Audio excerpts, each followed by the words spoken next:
Monsieur Boubacar Selami, bonjour. Bonjour Sohaila. Alors, les réformes financières entreprises actuellement vont booster l'investissement. L'investissement qui devient une question quasi obligatoire pour la relance effective de notre économie. Monsieur Selami. Oui, bonjour Sohaila, bonjour les auditeurs de la chaîne 3.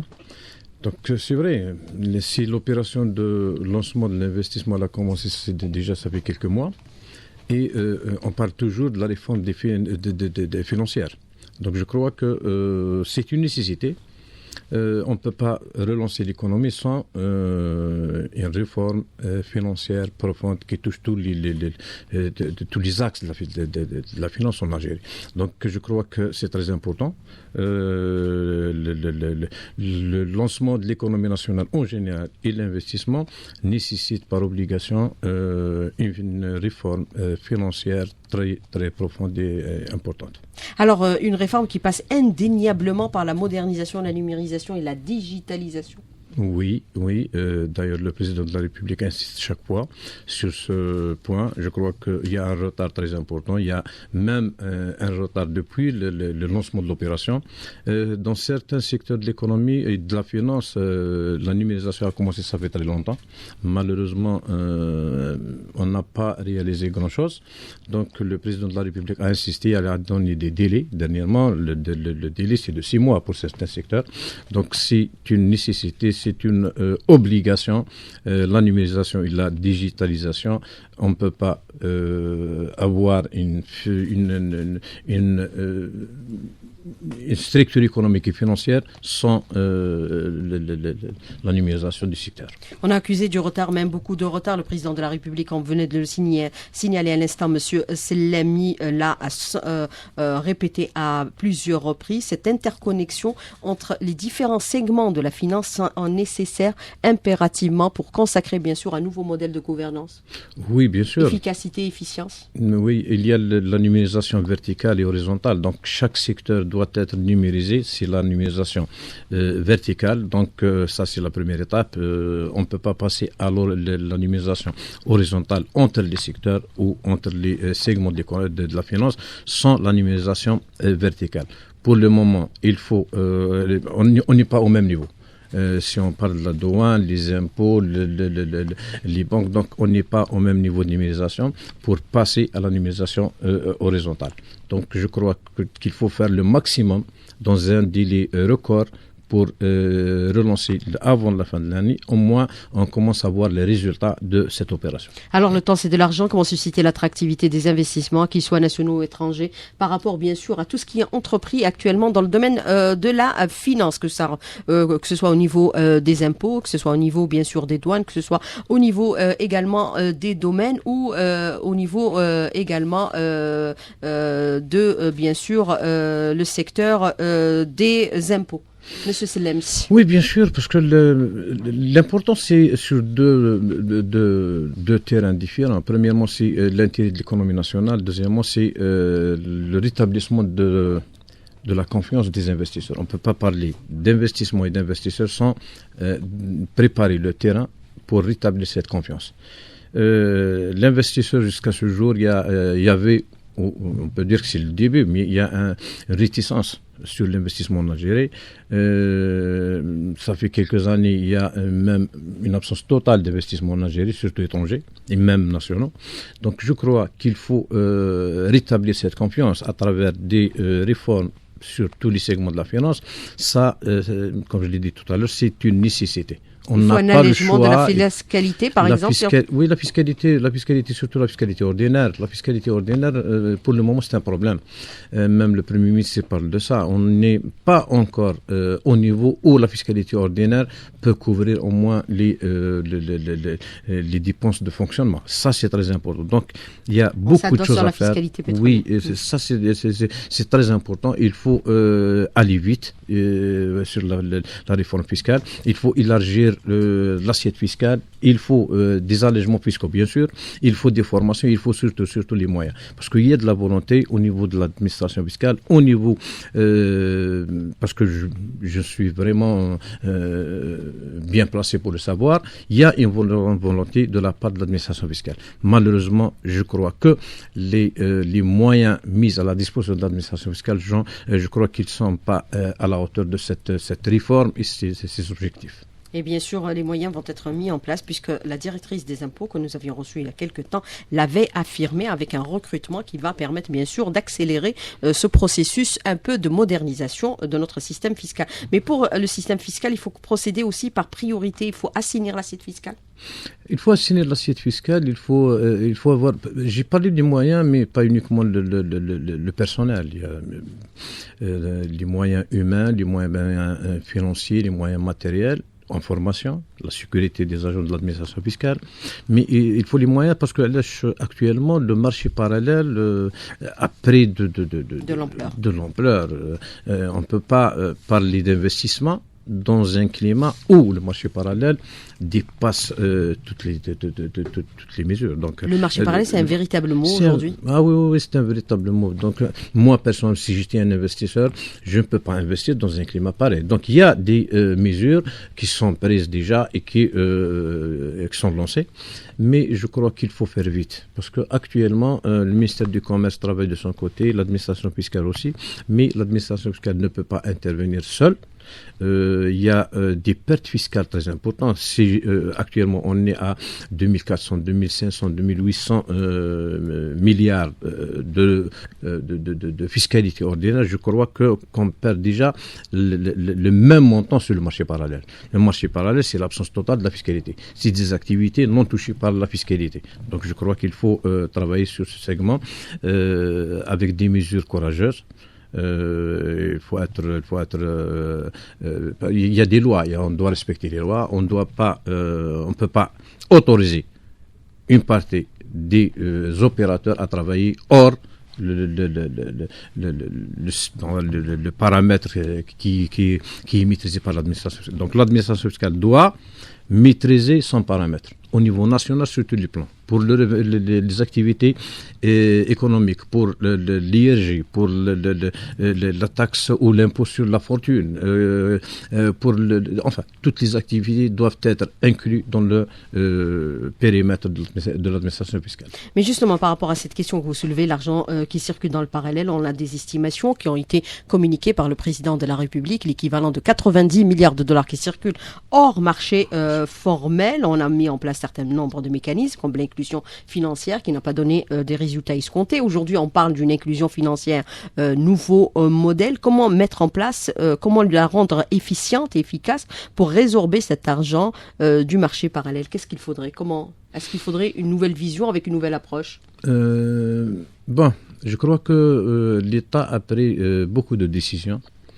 Il y a l'encouragement à travers des incitations. Mais malheureusement, les résultats sont très faibles, à mon avis.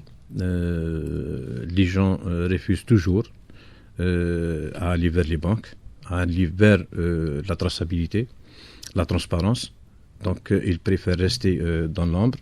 Et je crois que le président de la République a parlé à 2 reprises sur des mesures peut-être plus radical. Plus radical et plus sévère. Je crois que, à mon avis, moi, je crois que vous suivez mes interventions. Je suis toujours pour l'opération de changement de billet de banque. L'argent de l'informel reste dans l'informel si on n'utilise pas ce moyen. Parce que on doit savoir, on a le droit à l'information. Quel est le résultat jusqu'à ce jour des décisions prises par l'État, les mesures incitatives?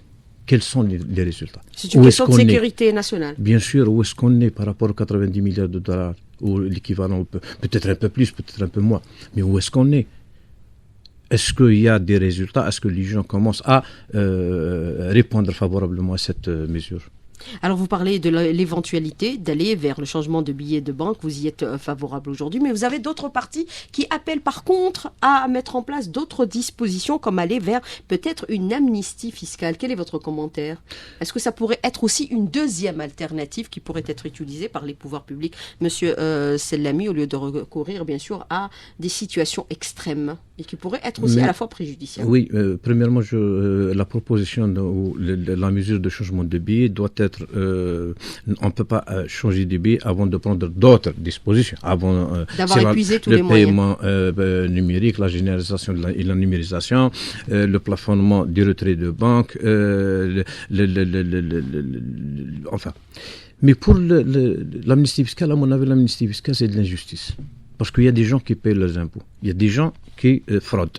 Donc, dans quelle mesure, dans quel cadre j'efface la dette de quelqu'un qui n'a pas payé des dettes.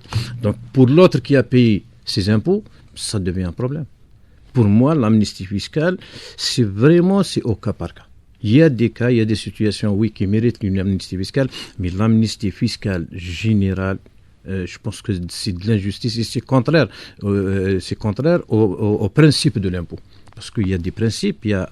l'équité et l'égalité. Ah oui, l'équité et l'égalité face à l'impôt. Donc, c'est un traitement au cas par cas. Mais généraliser cette opération, cette décision, je crois que c'est pas bien pour l'esprit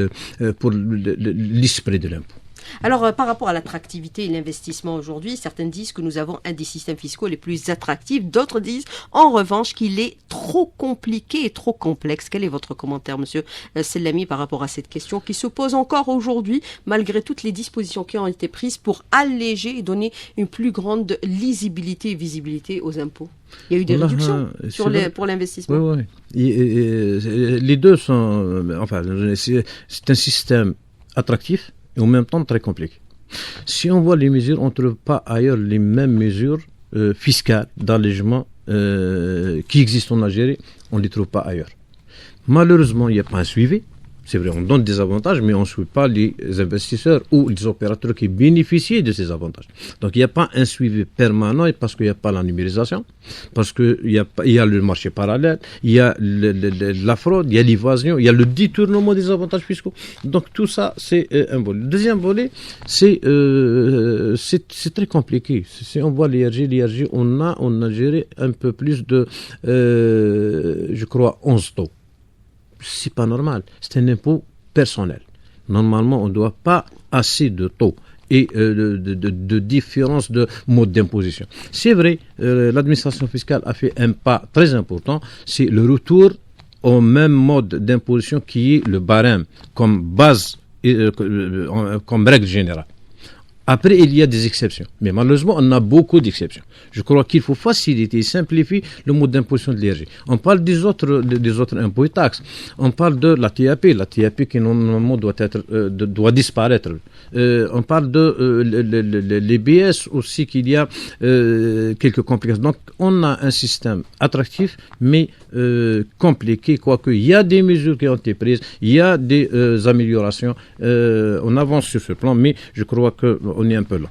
Alors, Monsieur Boubacar Sellami, je voudrais revenir avec vous sur plusieurs aspects, puisque la volonté aujourd'hui impérative, à commencer par celle exprimée par le président de la République, c'est de relancer la machine économique, relancer l'investissement. Notre pays recèle beaucoup de potentialités, c'est reconnu et admis par l'ensemble des institutions, qu'elles soient nationales ou internationales, avec bien sûr les avantages comparatifs, comme par exemple l'accès au prix de l'énergie, qui est un des plus attractifs. C'est une matière première des plus indispensables à travers le monde actuellement. Et vous avez aussi parallèlement une main-d'œuvre qualifiée, puisque nous avons pas moins de 1 700 000 universitaires et nous avons aussi des jeunes qui sont en formation professionnelle et qui arrivent sur le marché de l'emploi annuellement. Alors, on a parlé bien sûr de l'attractivité. Une des mesures d'attractivité, c'est la relance bien sûr des réformes au niveau de la finance, que ça concerne aussi bien les impôts, les domaines, les banques ou également la direction des banques et des douanes également. Voilà, vous m'avez corrigé. On parle des douanes, on parle bien sûr de l'attractivité sur le plan fiscal. On a parlé bien sûr de certaines dispositions comme la TAP qui est en réduction de 1%. Vous avez bien sûr certaines exonérations pour faciliter aussi l'investissement. Vous avez l'IBS qui est progressif de 3 à 26, qui reste quand même relativement assez important. Vous avez la TVA que le consommateur paye qui est de 19% alors qu'à un moment donné elle était progressive. Il y avait des taux variables. Vous avez l'IRG qui est progressif jusqu'à 35%. Est-ce qu'on pourrait aller vers une unification de l'impôt aujourd'hui? Par exemple, au lieu d'aller vers des taux progressifs, aller vers un taux qui assure l'équilibre entre la dépense de l'État pour les caisses de l'État, ne pas vider les caisses de l'État, et amoindrir l'effet ou la pression de la fiscalité, Monsieur Boubacar Selami. Est-ce que c'est une réflexion qui doit être engagée? Par exemple, l'IRG, maximum 35%, progressif, est-ce qu'on ne pourrait pas aller vers un taux unique? Oui, bien sûr, parce que plus on a un taux élevé, plus les gens échappent, ne déclarent pas. Ne déclarent pas leurs bénéfices, ne déclarent pas leurs revenus, parce que sinon, ils tombent sur le taux le plus élevé. Donc, la solution... Et pourtant, nous n'avons pas un système déclaratif. Si, pour le réel, on a un système déclaratif. Je parle des salaires. Pour les salaires, oui. Mais c'est un problème. C'est un problème. Il y a des gens qui réalisent des revenus très importants, mais ils payent moins qu'un salarié qui touche peut-être 2 fois le SMIC ou le SMIC.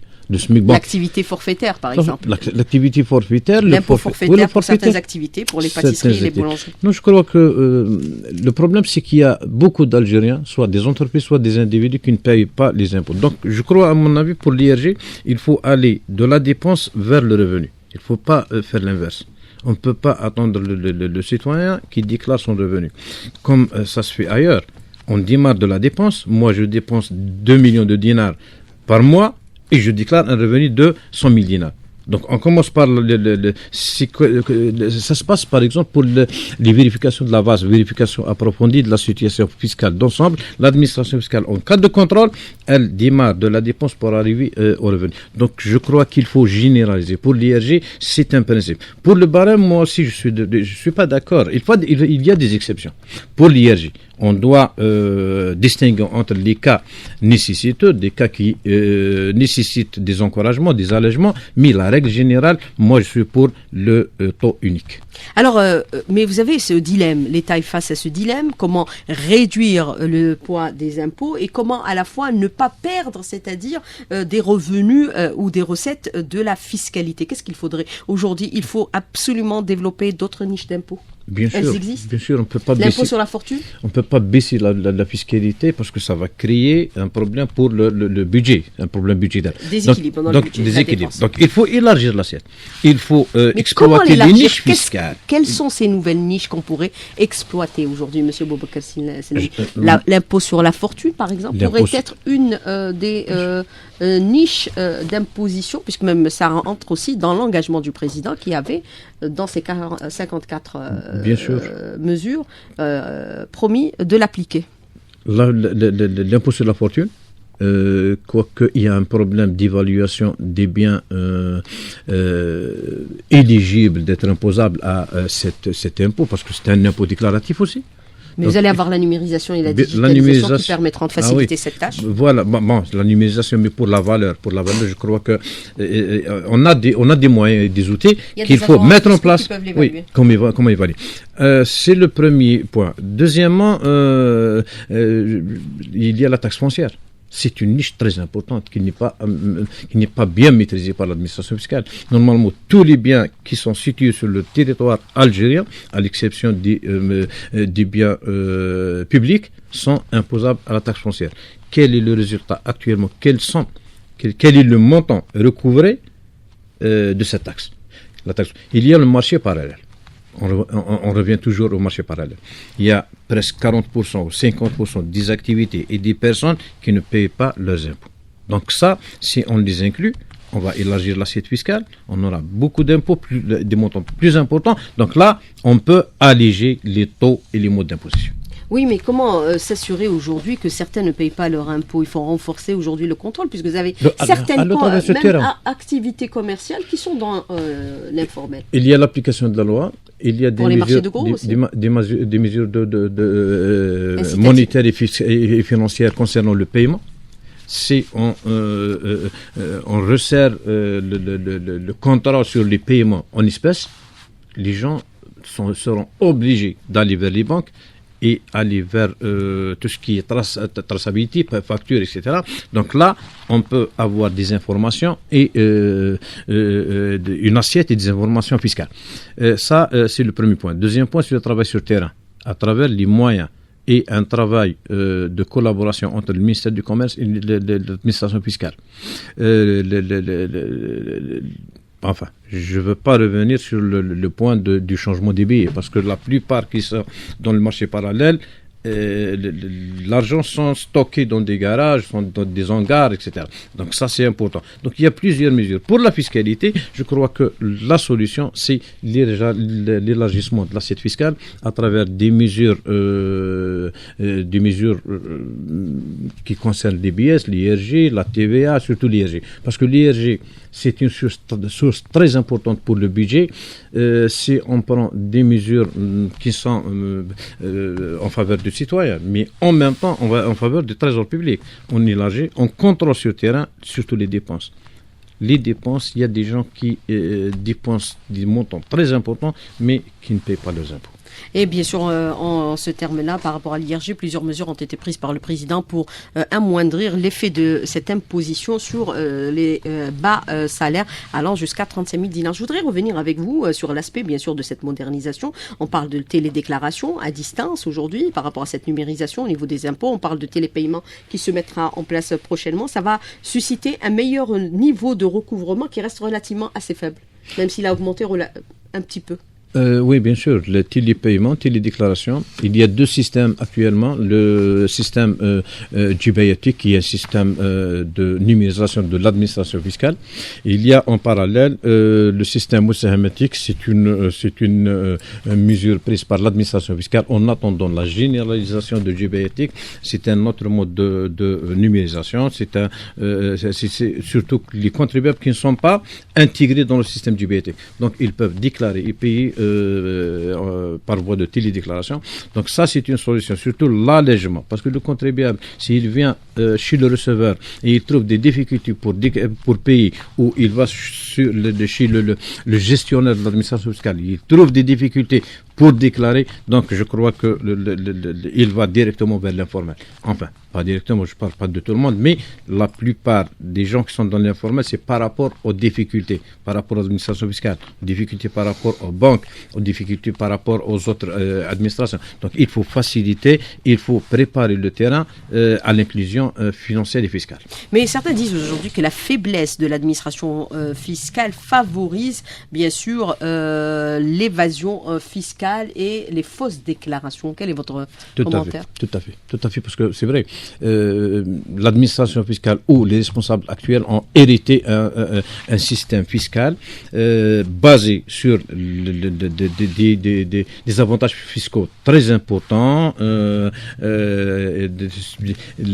manque de moyens, il y a le départ des cadres d'administration fiscale, il y a le manque de moyens. Moi, quand je parle de manque de moyens, je sais de quoi je parle. Il y a de manque de moyens matériels, humains, formation, sécurité, etc. Donc il y a, moi je suis convaincu que si l'administration fiscale a les moyens, elle fait un bon travail. On a des cadres, on a des compétences. Alors aujourd'hui, bien sûr, la loi de finances est financée sur la base d'un budget mixte, c'est-à-dire fiscalité ordinaire, fiscalité pétrolière, puisque la fiscalité ordinaire n'arrive pas à couvrir les dépenses de l'État sur pratiquement une année, et voire parfois même 6 mois, puisqu'on peut recourir à une loi de finances complémentaire. L'apport de la fiscalité pétrolière est très important. Très important. Puisqu'on a vu aujourd'hui les prix flamber sur les marchés internationaux à telle enseigne qu'on a renfloué même le fonds de régulation des recettes des hydrocarbures qui a très important, 900 milliards de dinars. Très important, et c'est ça le risque. Alors qu'il avait été siphonné à un moment donné. Oui, très important. La fiscalité pétrolière est très importante. Ici, c'est un risque. C'est un risque, c'est parce que nous avons une... On est tributaire des marchés mondiaux. Tributaire. Donc, c'est l'économie rentière, c'est la fiscalité rentière. Donc, c'est vrai, on a fait des efforts. L'État, le président de la République a donné des objectifs, des exportations hors hydrocarbures. C'est ça le plus important. La production nationale, les autres secteurs par rapport aux hydrocarbures qui sont l'industrie, l'agriculture, le tourisme, les travaux, les services, etc. Donc, il faut un passage rapide pour un équilibre des revenus de l'Algérie, un équilibre entre le secteur des hydrocarbures avec les autres secteurs. Le secteur des hydrocarbures ne doit représenter qu'un pourcentage de 20 à 25%. Mais puis c'est de l'argent qu'on doit cacher, qu'on doit préserver pour les générations futures également. Pas pour le moment. Ça, c'est après le bon démarrage, donc après la transition. Après, oui, c'est vrai, un excédent de fiscalité, un excédent des devises qui vient du secteur des hydrocarbures doit être mis à part pour les générations futures.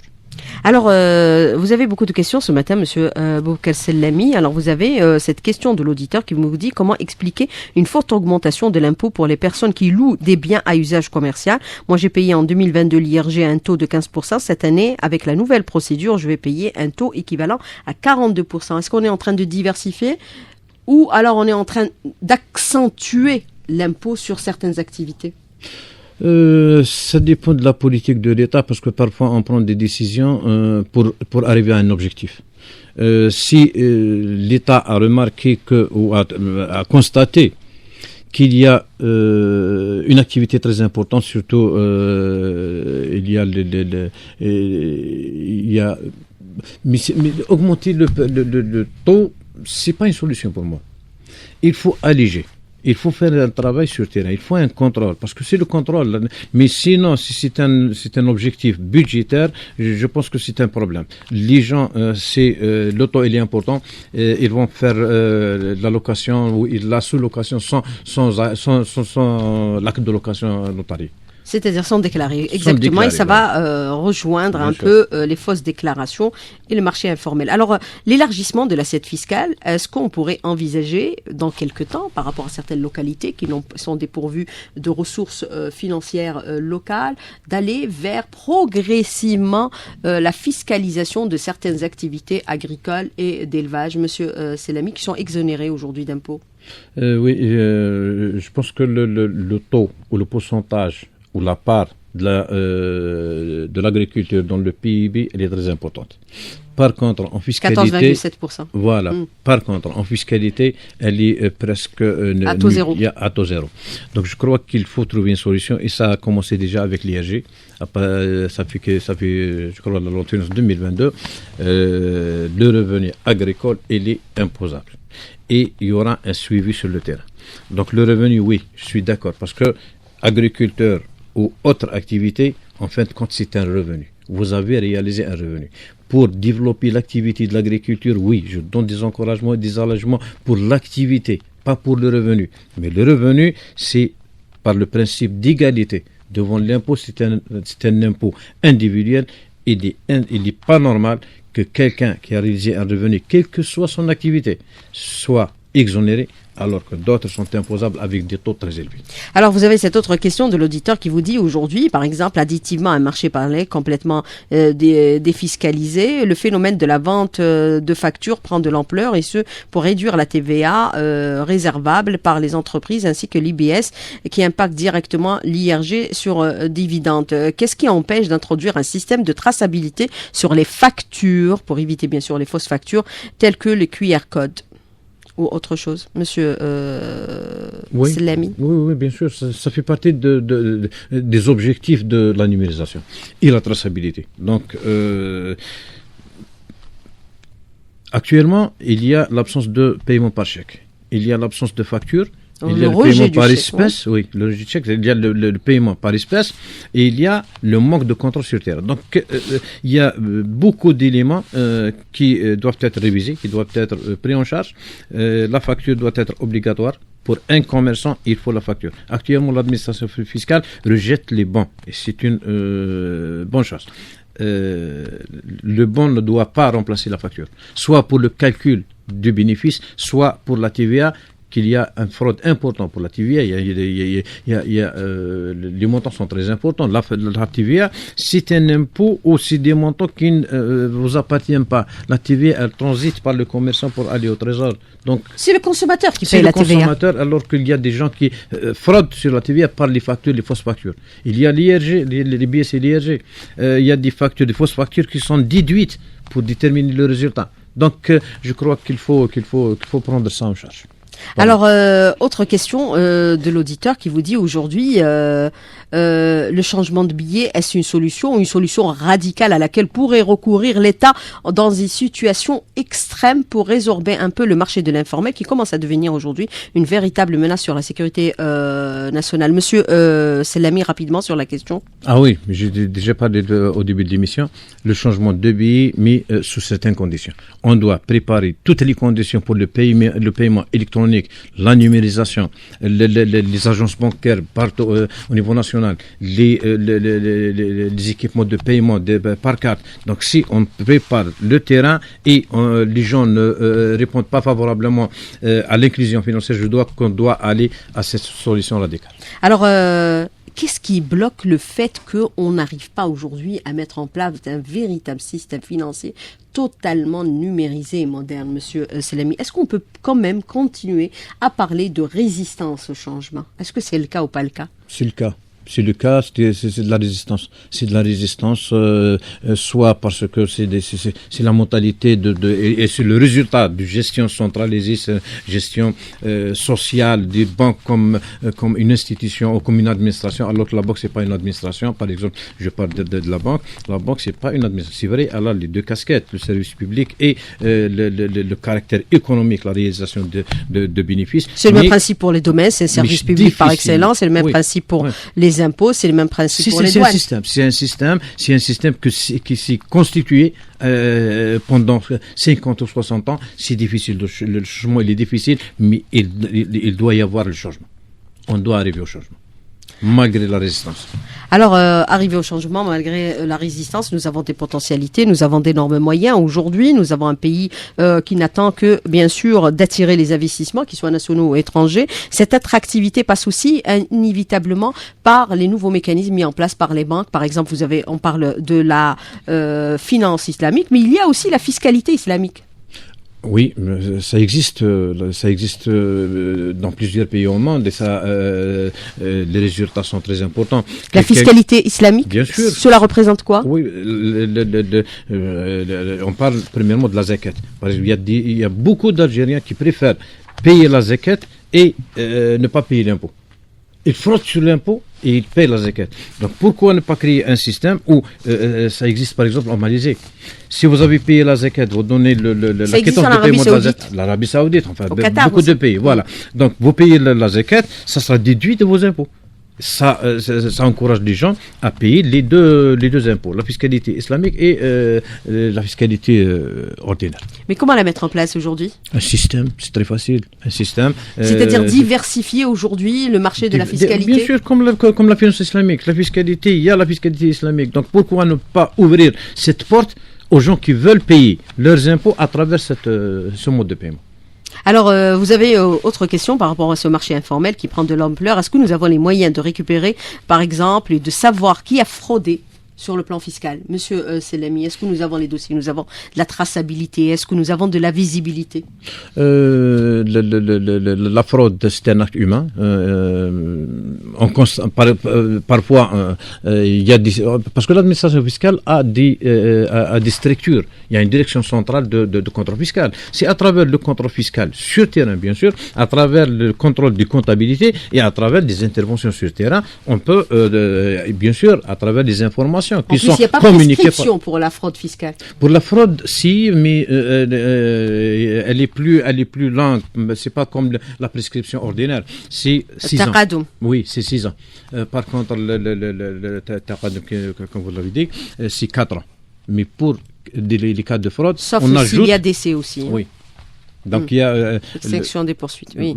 Bien sûr. Donc le cas de fraude, il n'est pas traité comme l'évasion ou l'absence de déclaration ou de paiement. Donc c'est un cas, il est traité par la justice et par l'administration fiscale. Donc Alors pour assurer cette traçabilité, cette visibilité, adopter un nouveau modèle de gouvernance, on a besoin aujourd'hui d'avoir cette facturation pour toutes les prestations que l'on pourrait avoir, même aller par exemple au restaurant, on demande sa facture.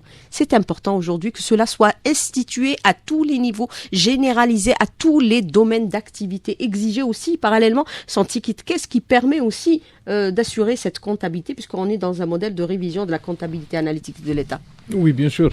Il faut généraliser, il faut simplifier. Parce que... Mais consommateur, on a droit à la facture. Bien sûr, il faut simplifier l'opération. Pour le consommateur et pour l'opérateur, pour le commerçant ou le prestataire de service. Donc, il faut simplifier l'opération. On ne doit pas être vraiment carré, il faut être souple. Il y a un texte de 2005 qui parle de la facture, mais à mon avis, il faut trouver un autre cadre réglementaire pour parler de tickets de caisse et de bons de paiement. Donc on peut pas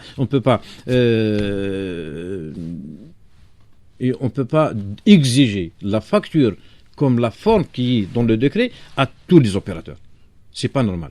Mais il faut trouver d'autres moyens réglementaires pour justifier. On parle généralement de justification valable. Il y a des normes pour justifier. Le bon de caisse, le bon de caisse, il y a des normes. Le bon du commerce, il y a des normes. Et la facture, il y a des normes. Mais il faut simplifier. Justement, pour assurer cette attractivité, tous les secteurs ou tous les domaines doivent marcher ensemble, travailler ensemble, que ce soit au niveau des impôts, au niveau des douanes, des domaines et également, par exemple, les banques. C'est important de travailler ensemble, d'avoir un système interconnecté qui permet l'échange d'informations en temps réel.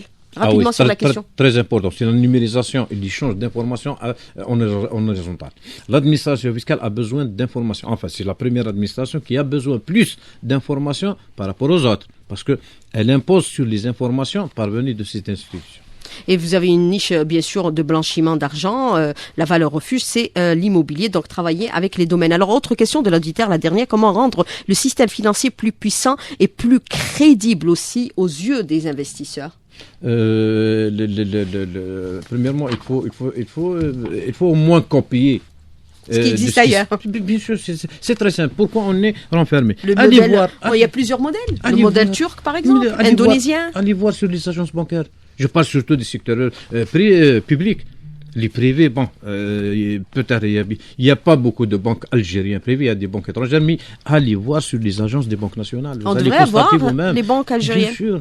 C'est pas une mauvaise expérience qui fait qu'on ne puisse pas avoir aujourd'hui d'autres banques qui pourraient émerger, qui sont à 100% capital privé, comme ce fut le cas à l'époque Khalifa, même si c'était une fraude.